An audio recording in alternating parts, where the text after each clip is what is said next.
একজন রোগীর সম্ভাব্য টাইফয়েড জ্বর জানতে পারলাম একজন ডাক্তার নাকি সেফট্রা একজন অ্যান্টিবায়োটিক ইনজেকশন দিছে। অথচ ভদ্রমহিলার ওজন যেখানে 70 কেজি, সেই হিসাবে তার 2 গ্রামের 2টা ইনজেকশন পাওয়ার কথা, অথচ ডাক্তার দিছে একটা করে ইনজেকশন। এটা কি কোনো ফাজলামো? এই টাইফয়েড জ্বর থেকে পেটের নাড়ি ফোটা হয়ে যেতে পারে, ব্রেন ইনফেকশন হয়, এমনকি ইনফেকশন শরীরে ছড়িয়ে পড়ে মৃত্যু পর্যন্ত হতে পারে।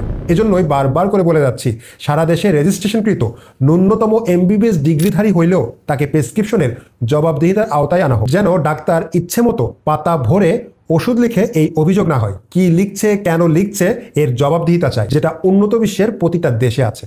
আর শুধু এমবিবিএসদের জবাবদিহিতাই নয়, সমস্ত পল্লী চিকিৎসক, এলএমএফ, ডিএমএফদের প্রাথমিক চিকিৎসা দেওয়া ছাড়া অনৈতিক প্রাইভেট প্র্যাকটিস বন্ধ করতে হবে। কারণ এমবিবিএস ডাক্তারদের থেকে কৈফিয়ত নিয়ে কি লাভ যদি কোয়াকদের দৌরাত্ম্য বন্ধ না হয়? এই বিষয়ে আপনার অভিজ্ঞতা ও মতামত কমেন্টে জানান, যেন অন্য কেউ এই ভুলের শিকার না হয়। তাই ভিডিওটি শেয়ার করুন।